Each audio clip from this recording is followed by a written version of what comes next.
यीशु मसीह के नाम से आप सब शुभ संदेश के दर्शकों को फिर से स्वागत करती हूँ।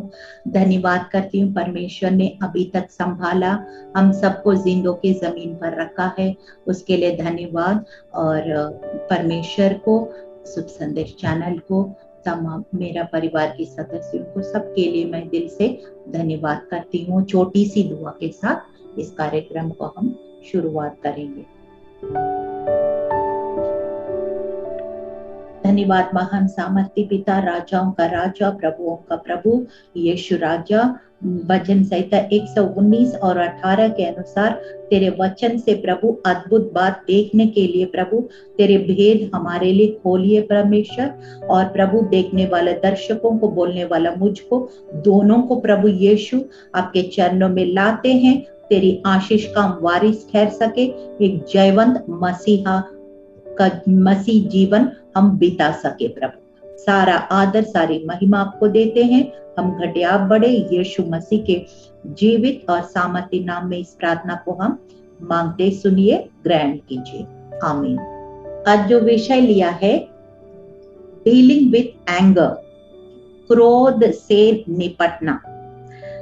आपको सबको पता है कि क्रोध या गुस्सा किसको नहीं आता है, सबको आता है। यदि कोई कहेंगे मुझे कभी क्रोध नहीं आता है, कभी गुस्सा नहीं आता है, वो झूठ बोल रहे हैं। मुझे भी आता है, आपको भी आता है, सबको भी आता है।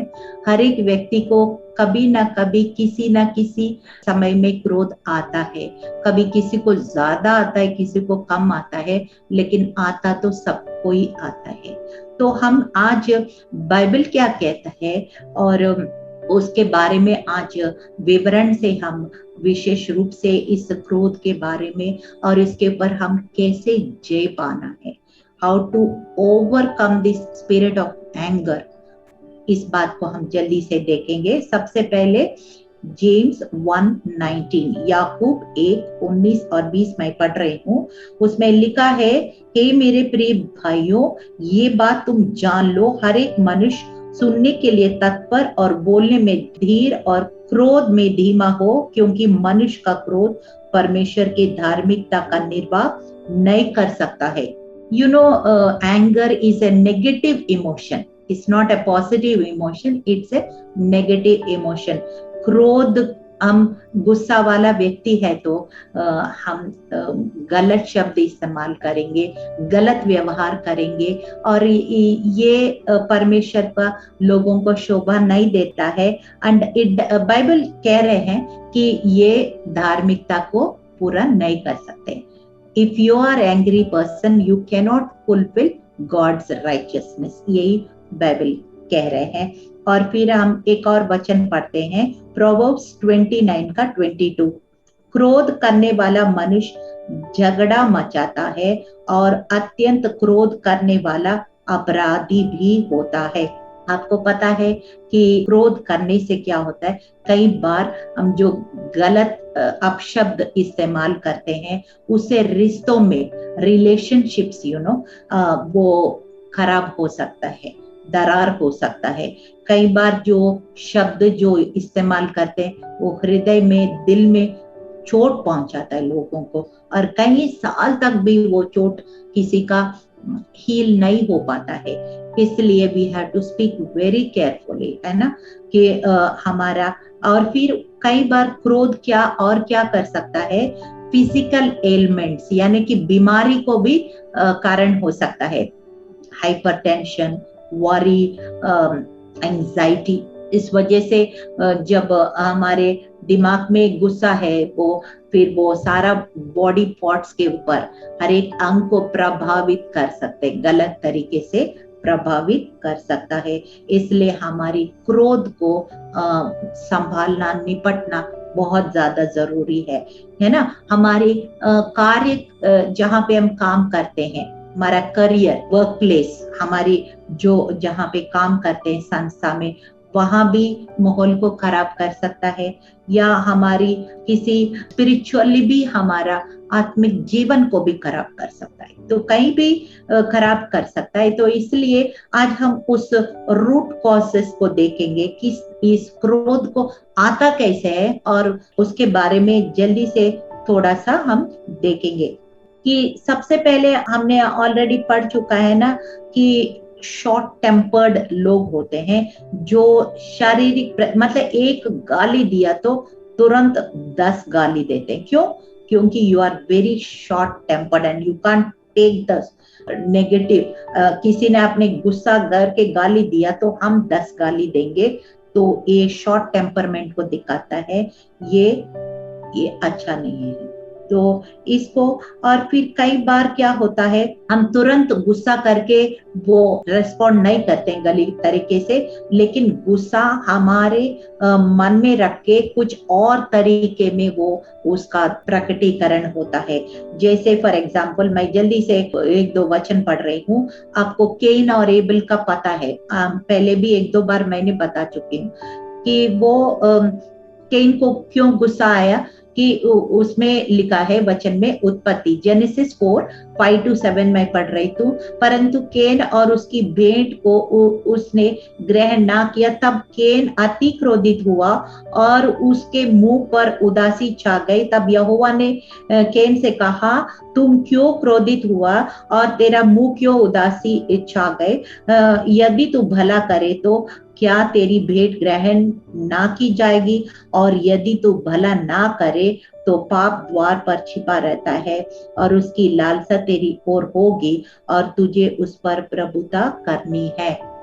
कि जलसी के कारण उसके अंदर एक गुस्सा, और फिर उसको क्या करना चाहिए, तुरंत अपना गलती को एहसास करना चाहिए, पश्चाताप करना चाहिए, अब दोबारा उस गलती से सीखना चाहिए। लेकिन उसने क्या किया, उसने अपने अंदर गुस्सा, मैंने अच्छा कर सकता है तो ये कैसे, दूसरा व्यक्ति कैसे अच्छा कर सकता है, इसको भी मैं अच्छा करने नहीं दूंगा। That is wrong. If you have done wrong and you can't see that others are doing right, ये अच्छी बात नहीं है। दूसरा व्यक्ति सही कर रहे हैं, आप देख नहीं सकते हैं, तो ये परमेश्वर की ओर से नहीं है। तो ये गुस्सा जो है जलन को पैदा कर सकता है, और जलन और चीजों को भी पैदा कर सकता है। इसलिए you have to nip it in the bud. जब थोड़ा सा जलन आता है तो उसी टाइम हमको उस नेगेटिव इमोशन से बाहर आना है। दूसरा एक उदाहरण जल्दी से मैं बताऊंगी, नामान सीरियन कमांडर है। ये नामान का भी एपिसोड बनाया हुआ है, दूसरा राजा 5:11 और 12। इसमें जल्दी से मैं पढ़ती हूँ। कई बार हमें गुस्सा क्यों आता है, व्हेन यू एक्सपेक्टेड समथिंग, हमने कुछ मन में सोच के आ गया और वहां पे हमारी एक्सपेक्टेशन के अनुसार हुआ नहीं है तो हमको गुस्सा आता है। कई बार ऐसे जरूरी नहीं है जो हमने सोचा वैसा ही हो सकता हम ही गलत, हो सकता दूसरा व्यक्ति सही हो। हम क्यों गुस्सा करना है, पहले सोच के समझ के तभी हमको रेस्पॉन्ड करना चाहिए। यहाँ पे पढ़ रही हूँ 2 वचन। नामान क्रोधित हो ये कहता हुआ चला गया, मैंने तो सोचा था कि अवश्य मेरे पास बाहर आएगा और खड़ा होकर अपने परमेश्वर यहोवा से प्रार्थना करके फोड़ के स्थान पर अपना हाथ फेर कर फोड़ को दूर करेगा। कि क्या दमिश्क, अबाना, पर नदियां इस्राएल सब जलाशयों से उत्तम नहीं है? क्या उनमें स्नान करके शुद्ध नहीं हो सकता हूँ? इसलिए वो क्रोध से भरा हुआ लौट कर चला गया। थोड़ा सा उसने सोचा, ऐसे सोच के ये बाहर आएंगे, मोरे ये करेंगे वो करेंगे, बहुत कुछ सोच के आया, वैसे नहीं हुआ, वो बाहर भी नहीं आया, तो बहुत क्रोध। कई बार हम we expect and when we can't meet our expectation, फिर you get upset। ऐसे नहीं होना चाहिए। और फिर तीसरा एग्जाम्पल, पहला सामुएल 18:7-8। ये भी ऑलरेडी आपको पता है, जब दाऊद ने इतना बड़ा गोलियत के ऊपर जय पाया तो स्त्रियों नाचते हुए, पहला सामुएल 18, 1 सामुएल 18:7-8 में लिखा है, स्त्रियां नाचते हुए एक दूसरों के साथ एक गाती गई। शाऊल ने तो 1000 को परंतु दाऊद ने तो लाखों को मारा है। तब शाऊल अति क्रोधित हुआ और ये बात उसको बुरी लगी और वो कहने लगा, उन्होंने दाऊद के लिए तो लाखों और मेरे लिए हजारों ही ठहराया, इसलिए अब राज्य को छोड़ उसके अब क्या मिलना बाकी है। उसको पता चल गया अब ये राज्य मेरे से हट जाएगा, कुर्सी का फिक्र। तो फिर वो क्या करने लगा कि अपने चाल चलन को उसको सुधरना चाहिए था, गलत चीज को सही करना था, लेकिन वो क्रोध से भर गया, जलन से भर गया, और फिर गलत और गलत गलत गलत चीजों को करते चला गया। फिर उसका अंत क्या है, सॉल की कहानी, किंग सॉल की कहानी आपको सबको पता है। और बाइबल क्या कहती है एफिसियों 4:26 में, क्रोध तो करो मगर पाप मत करो, सूर्य अस्त होने तक तुम्हारा क्रोध नहीं रहना है। बिफोर गोइंग टू बेड आपका क्रोध जो है, मतलब कहने का मतलब है अगर किसी से आपको गुस्सा आता है तो भी एक दूसरे से बात करके सॉर्ट आउट करो और उस बात को वहीं पे खत्म करो, उसको पनप नहीं देना है। आपको 2 और उदाहरण बाइबल से मैं बता रही हूँ कि मूसा को, आपको पता है एक्सोडस निर्गमन 32, एक्सोडस 32, उसमें पूरा चैप्टर पढ़ेंगे तो आपको पता है कि जब परमेश्वर बोल रहे मैं इनको सबको खत्म करूंगा, और फिर मूसा ने उनको विनती किया, प्रभु लोग क्या कहेंगे, ये कहेंगे इसलिए तुमने लाल समुद्र 2 भाग करके उनको इतना बड़ा चमत्कार करके वायदा देश ले गया कि उनको संहार करने के लिए। नहीं नहीं नहीं, मैं उनको देख लूंगा, आप उनको कुछ मत करना, या तो मेरे को भी आपका संहार करना, ये मेरा किताब जिंदगी का किताब में मेरे नाम को हटा देना। ऐसे करके परमेश्वर से मूसा बार्गेनिंग कर रहे, मध्यस्थता प्रार्थना कर रहे, तो उस समय उसको क्रोध आया। और दावीद को भी जब फिलिस्ती वो आदमी जो इजरायली सेना को कितना अब्यूज कर रहा था, धमकी दे रहा था, 40 दिन 40 रात लगातार 40 दिन लगातार, तब दाऊद को भी क्रोध आया। So there is a righteous anger, मतलब आपको आप कहेंगे कि मुझे कैसे पता है कौन सा राइचस एंगर है, कौन सा सिंफुल एंगर है, कि कोई शैतान की ओर से गुस्सा है, परमेश्वर की ओर से, कैसे पता है? कि वचन कहता है पेड़ फलों से पहचाना जाता है। अगर आपका क्रोध दूसरों को बुराई कर रहे हैं तो वो क्रोध परमेश्वर की ओर से नहीं है। अगर आपका क्रोध भलाई को उत्पन्न कर रहे, दूसरों को बेहतर बना रहे या उनकी फायदामंद हो रहे, तो ये क्रोध जो परमेश्वर की ओर से है। 3 बार यीशु मसीह भी क्रोधित हुआ, पता है आपको? जल्दी से मैं पढ़ रही हूँ, मार्क 3, 4 एंड 5। यीशु मसीह कह रहे हैं कि क्या सबत के दिन भला करना उचित है या बुरा करना, प्राण को बचाना या मारना? पर वे चुप रहे, और उसने उनके मन की कठोरता से उदास होकर उनको क्रोध से चारों ओर देखा और उस मनुष्य से कहा अपना हाथ बढ़ा। उसने बढ़ाया और उसको हाथ अच्छा हो गया। कि अगर आप कुछ धर्म को मान रहे हो, परमेश्वर का धार्मिकता को पूरा होना चाहिए, भला होना चाहिए, लेकिन यहाँ पे क्या किसी को अच्छा होना अच्छा है कि या किसी को बुरा होना चाहिए? आप बताओ। तो यीशु मसीह बोल रहे कि आप कुछ परमेश्वर को फॉलो कर रहे हैं तो उसके अंदर कुछ अच्छा रिजल्ट भी दिखना चाहिए, नहीं है तो समय वेस्ट है, वेस्ट ऑफ टाइम, है ना? मार्क 10:14 इसमें लिखा है जब बच्चों को मना कर रहे तो यीशु मसीह को गुस्सा आया। फिर वो कह रहे हैं कि मार्क चैप्टर 10:14 में यीशु ने ये देखकर क्रोधित हुआ और उनसे कहा बालकों को मेरे पास आने से मना ना करो, क्योंकि परमेश्वर का राज उन्हीं का है। कि बच्चों को प्यार करता है और बच्चे हट जाओ हट जाओ, जब जेल ऐसे उनको किया तो यीशु मसीह ने उनको डांटा। ये righteous anger, this is nothing wrong in that kind of anger. कि इसलिए आपको जब क्रोध आता है आपको एग्जामिन, परीक्षा करना है ये किस तरह सा एंगर है। मरकुस 11:15 से मैं 17 पढ़ रहे, ये सबको पता है कि कैसे यीशु मसीह ने यरूशलेम में आए और वो मंदिर में गए और वहां जो लेन देन कर रहे थे उन्हें बाहर निकालने लगे और सराफों के मेज और कबूतर के बेचने वालों की चौकियां उलट दी और मंदिर में से होकर किसी को बर्तन लेकर आने जाने ना दिया और उपदेश करके उनसे कहा, क्या ये नहीं लिखा है, मेरा घर सब जातियों के लिए प्रार्थना का घर कहलाएगा, पर तुमने इसे डाकुओं का खोह बनाती है। जब प्रार्थना का भवन को आप मॉल जैसे, मार्केट प्लेस जैसे बनाए तो क्रोध नहीं आएगा। तो देयर आर समटाइम्स कुछ क्रोध है जो जरूरी है, वो भलाई को करना है, उस समय परमेश्वर मना नहीं करेंगे। यहाँ पे इस तरह से हम प्रार्थना करना है, प्रभु आपको जो गुस्सा देता है वही चीज पर मुझे गुस्सा आने दे, आपको जो गुस्सा नहीं आता है उन चीज पर मुझे गुस्सा नहीं आना है। इसलिए we have to go by the guidance of the holy spirit.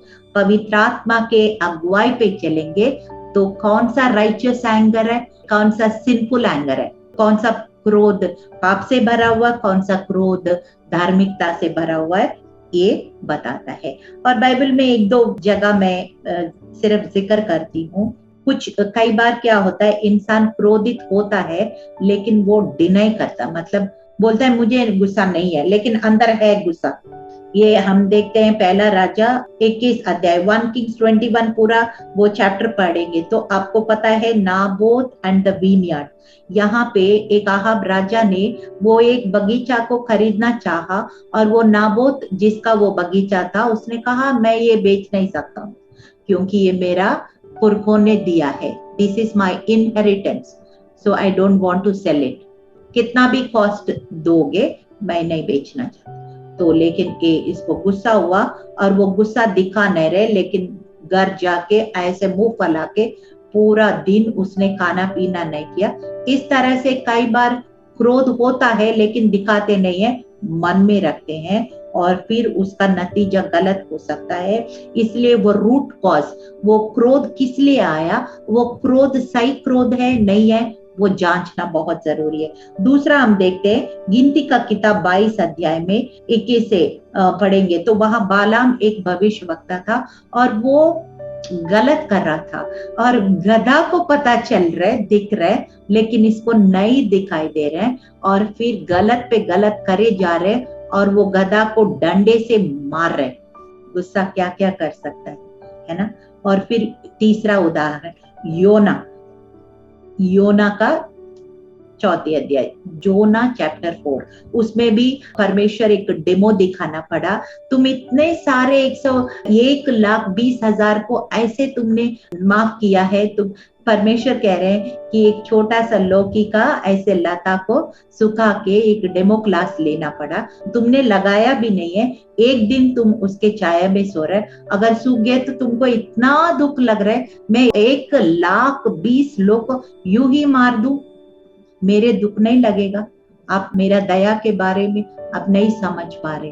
तो ऐसे करके परमेश्वर योना का गुस्सा को क्यों गलत है वो समझा रहे। जोना चैप्टर 4 पढ़ेंगे तो इस तरह से कई लोग गुस्सा करते हैं, लेकिन ज्यादातर 90% जो क्रोध है वो सही नहीं होता है, अनलेस वो एक राइचियस एंगर है और दूसरों को एक भलाई का उत्पन्न करता है, तब सही है। अदरवाइज 90% जो गुस्सा हम लोग करते हैं वो परमेश्वर की ओर से नहीं है, बाइबल के अनुसार नहीं है, और इसलिए हम इसके ऊपर जय पाना जरूरी है। प्रैक्टिस करते रहना है। गुस्सा एक दिन में नहीं ठीक होगा, लेकिन धीरे धीरे आस्ते आस्ते वो गुस्सा के ऊपर हम पूरा काबू पाएंगे। कि जल्दी से मैं कुछ पॉइंट्स बताना चाहती हूँ किस तरह से हम गुस्सा के ऊपर, एक क्रोध के ऊपर हम जय प्राप्त कर सकते हैं। कि 7 पॉइंट्स मैंने लिखा है कि listen more and speak less. परमेश्वर ने 2 कान और 1 जबान क्यों दिया? 2 जबान और 1 कान क्यों नहीं दिया? इसके मतलब क्या है? हमको ज्यादा सुनना है, बोलना कम है। You have to develop to listen more and speak less, ये है। और दूसरा पॉइंट, बाइबल बताता है कि प्रोवर्ब्स 29 का 20 में क्या तू बातें करने में उतावली करने वाले मनुष्य को देखता है, उससे अधिक तो मूर्खी से आशा है। बाइबल क्या कह रहे? Those who just get angry without, simply get angry without any reason, उसको फूल बोल रहा है, मूर्ख बोल रहा है उसको। Bible is calling them fools. So it is up to you. आपके आप क्या मूर्ख बनना चाहते हैं, आप बुद्धिमान बनना चाहते हैं, आपका चुनाव है। सो मैं तो बुद्धिमान बनना चाहती हूँ। फिर तीसरा पॉइंट है कि साम 103 वर्स 8 जल्दी से पढ़ेंगे। यहोवा दयालु और अनुग्रहकारी है, विलंब से कोप करने वाला और अति करुणामय है। ये गॉड्स कैरेक्टरिस्टिक है, इसलिए हमको ये डेवलप करना ही है, चाहे हम अच्छा लगे ना लगे। और फिर लूक चैप्टर 6 वर्स 45 उसमें लिखा, भला मनुष्य अपने मन में भले भंडार से भली बातें निकलता है, बुरा मनुष्य अपने मन से बुरे भंडार से बुरी बातें निकलता है, क्योंकि जो मन में भरा वही मुंह से निकलेगा। हमारे हृदय में, हमारा मन में क्या डिपॉजिट करे, कंप्यूटर में आप कौन सी सॉफ्टवेयर डालेंगे वही आउटपुट निकलेगा ना। ऐसे ही हम जो हमारे मन में, हमारे हृदय में जो कुछ हम भर रहे हैं वही हमारे मुंह से निकलेगा, इसलिए वचन को भरना बहुत जरूरी है। तो फिर फिफ्थ पॉइंट ये है कि you have to be sensitive. अगर आप बोल रहे हैं, कुछ मन मर्जी कर रहे हैं, जो मुंह में आ रहे बोल रहे हैं, तो पवित्र आत्मा खेदित हो जाता है, शोकित हो जाता है। You will grieve the holy spirit if you are just speaking whatever you feel like, है ना। पवित्र आत्मा को शोकित करना परमेश्वर नहीं चाहते हैं। हमको हमेशा पवित्र आत्मा की प्रेरणा से अपना जीवन को बिताना है। और सिक्स्थ पॉइंट, हम लोग क्या होता है, अक्सर अपना गलती तो हम माफ कर लेते हैं, लेकिन दूसरों को गलती नहीं माफ कर पाते हैं।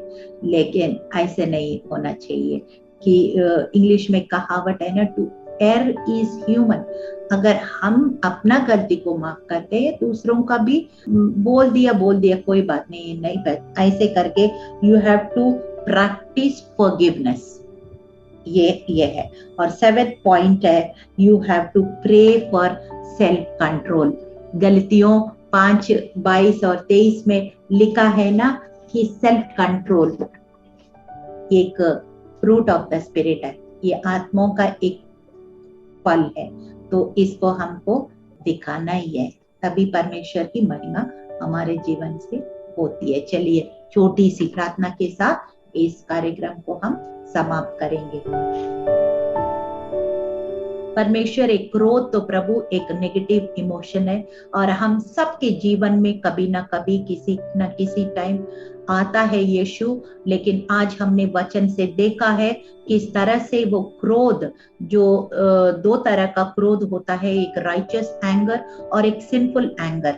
हम प्रभु यीशु ये सिंफुल एंगर को, जिसका जेलसी और फ्रस्ट्रेशन और बहुत सारे रूप लेता है प्रभु, ये सबको हम ऊपर, जो नेगेटिव इमोशंस और ये सब के ऊपर, एक क्रोध के ऊपर कैसे हम प्रभु काबू पाना है अपने मन में, हृदय में, वचन को भरते हुए, एक भाता हुआ, एक परमेश्वर का भाता हुआ, यीशु मसीह का प्रसन्न करने वाला जीवन को, शांति भरा, प्रेम भरा, माफी भरा एक जीवन को कैसे बिताना है, हमें मदद कीजिए, सहायता कीजिए। पवित्र आत्मा का भरपूरी हमारे एक एक दिन हमारे जीवन में दीजिए। यीशु मसीह के जीवित और सामर्थी नाम में इस प्रार्थना को मांगते हैं, सुनिए, ग्रहण कीजिए।